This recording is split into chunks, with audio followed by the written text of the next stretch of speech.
Chapter 5. Fight or Flight. Suddenly, a shrill alarm sounds through the apartment. Two clashing tones alternate repetitively, a cacophonic dissonance, begging for attention.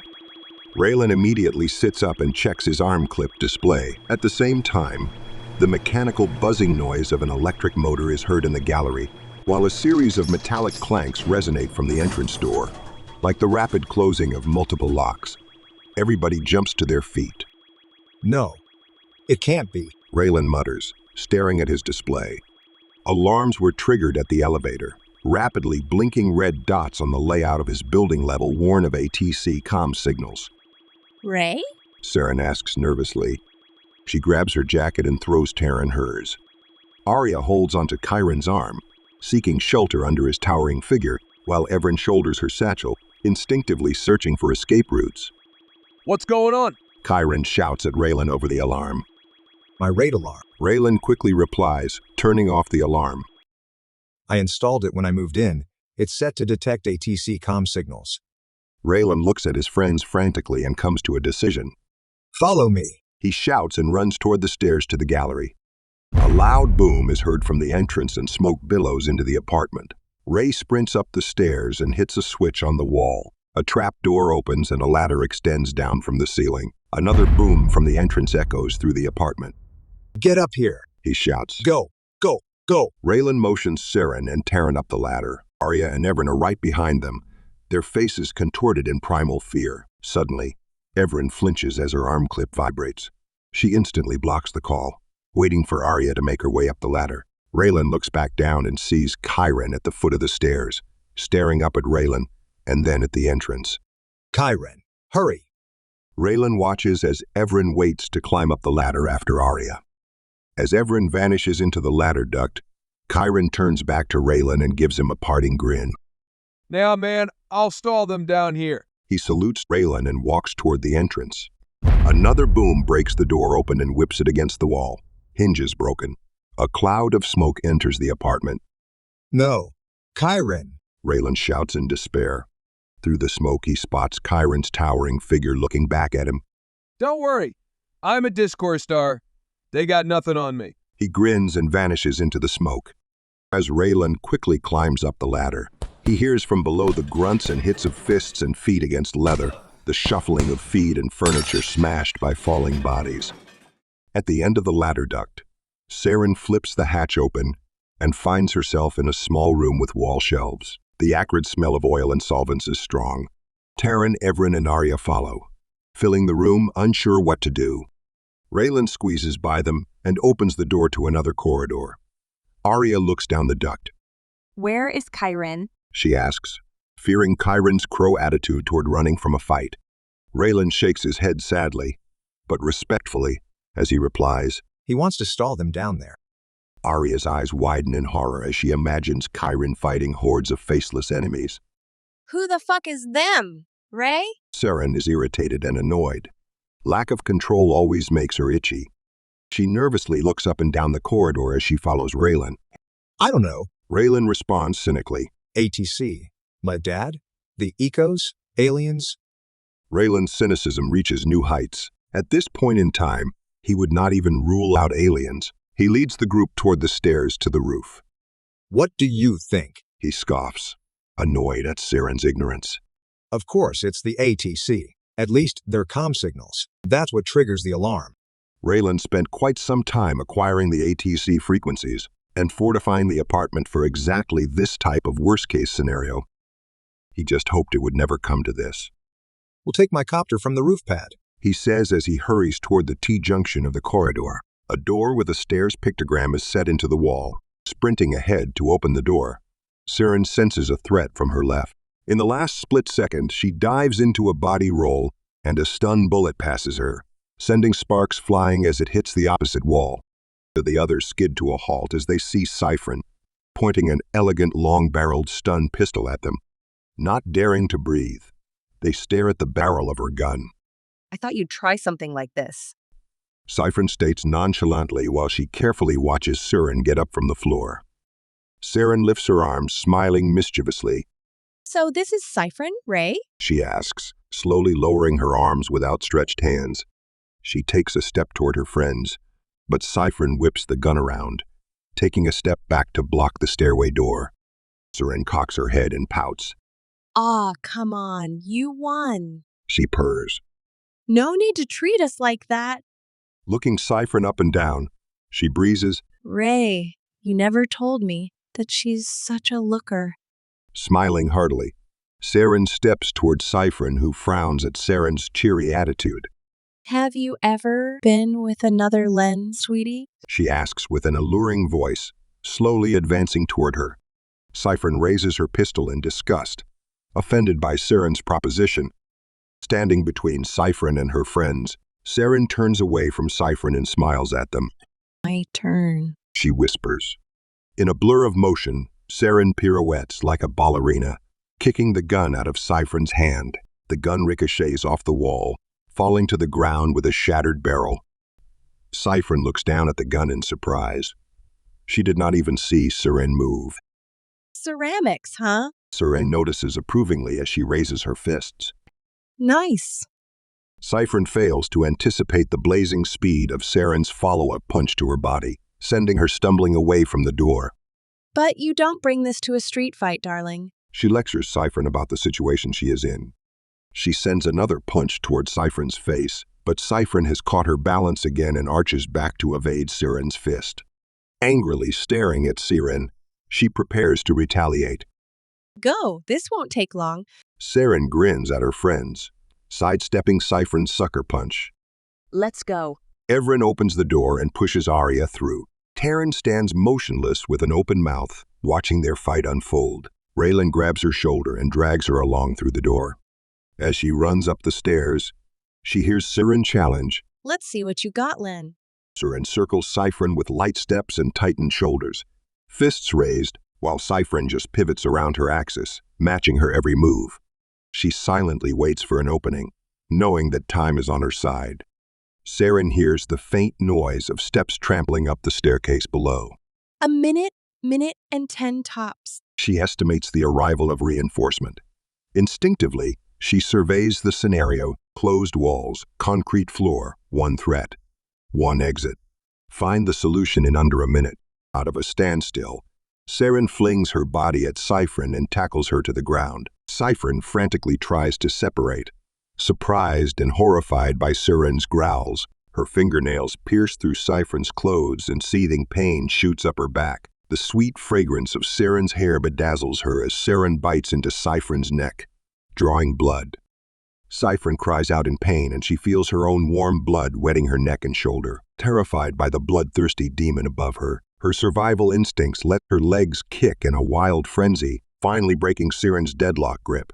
Seren lashes out one more time, her fingernails leaving a gaping trail of blood across Cyphron's left cheek.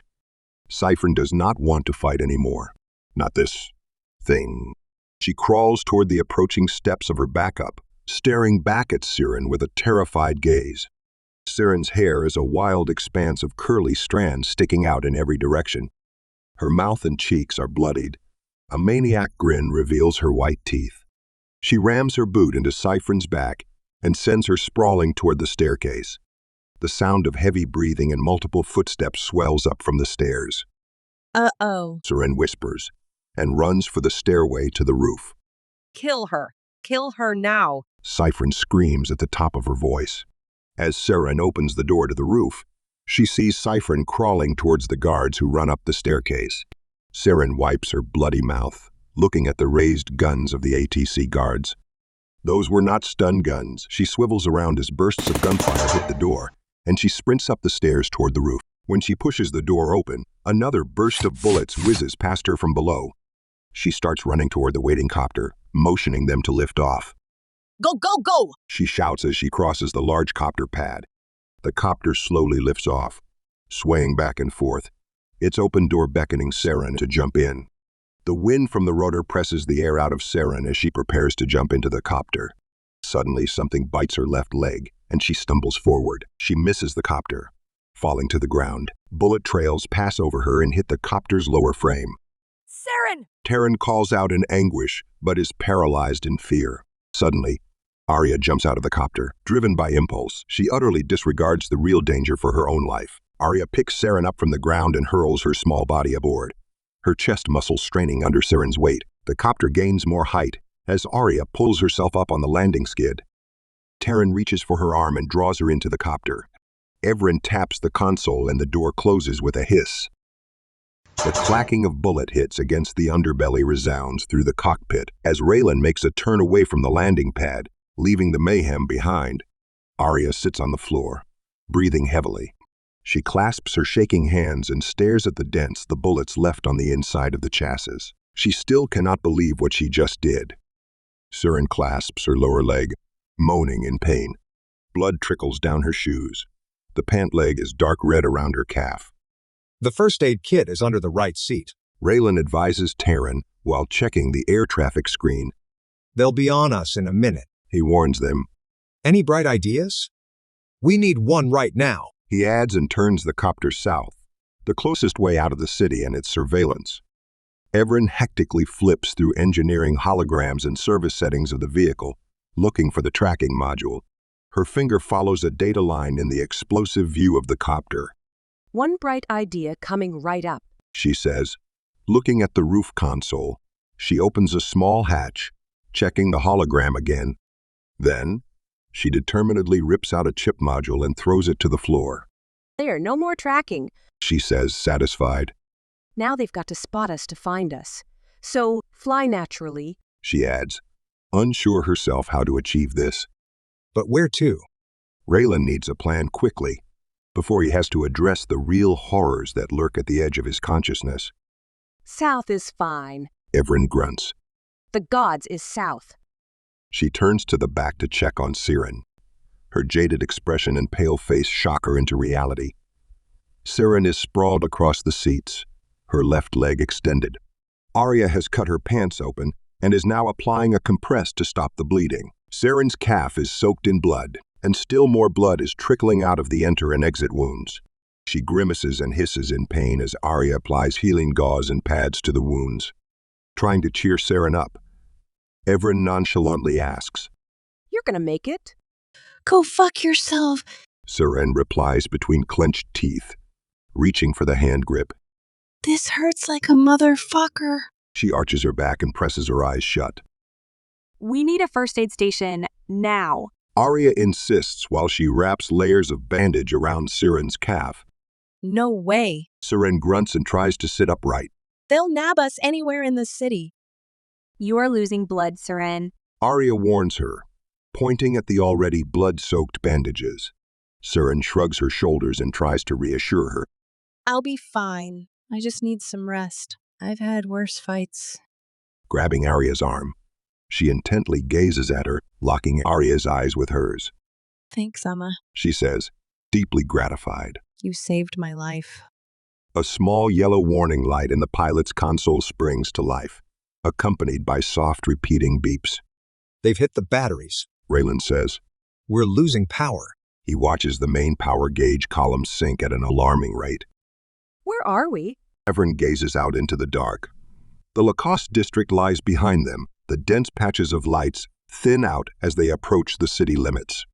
Out in the distance, the traffic on the Federal Shore Highway flows along the coast. Somewhere south of the city. Raylan replies. There's not much out here.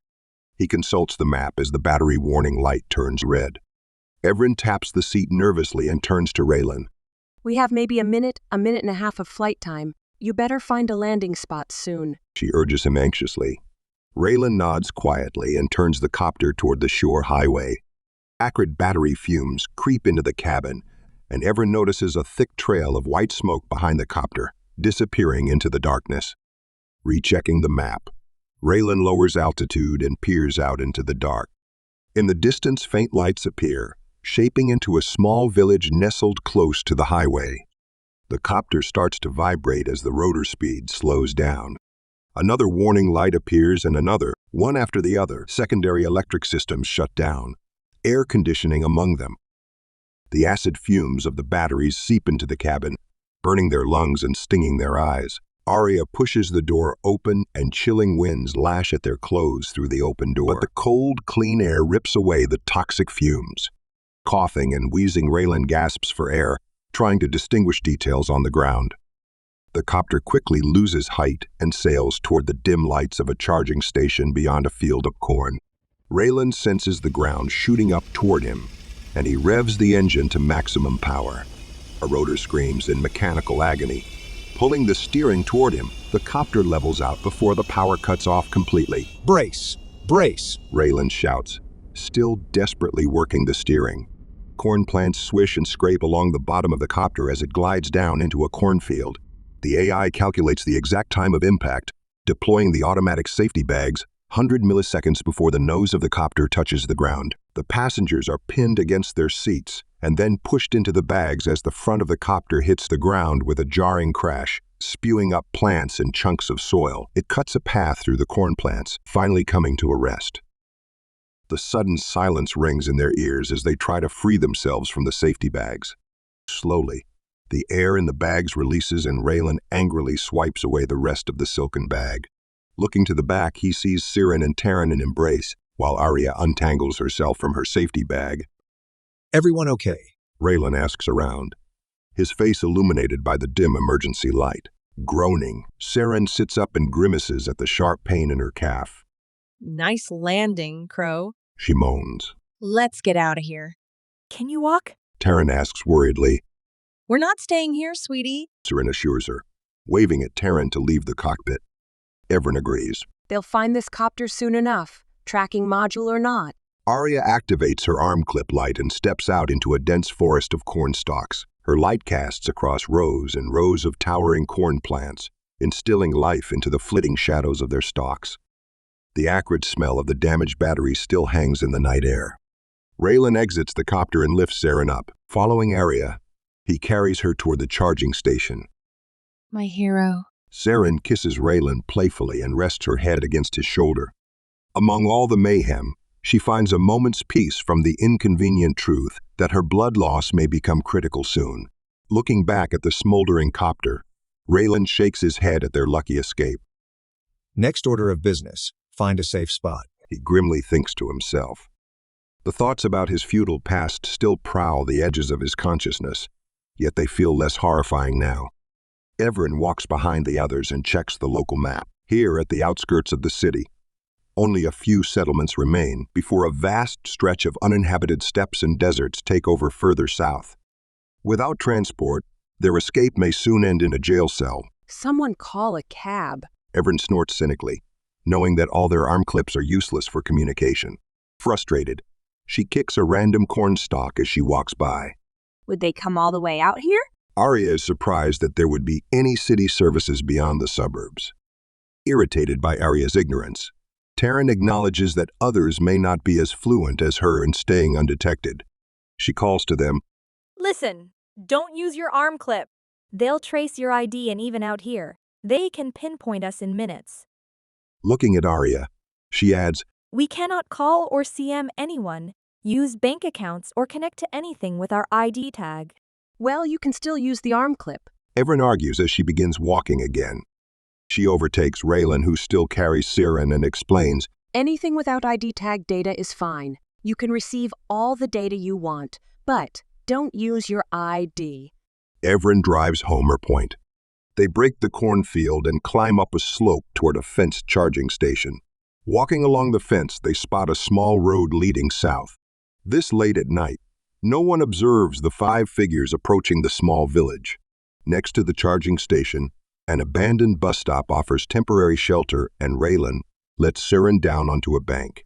Siren pats the seat next to her. Sit down, hero. She says, You earned it. Also, I need to put my leg up. she adds with a pressed voice. While Taryn and Arya care for Siren, Everin tries to find ways to contact the outside world without giving away her identity and location. Ironically, the necessary software on her mainframe is locked by her own ID. I wonder what Gepedia and Pico will do. We will help.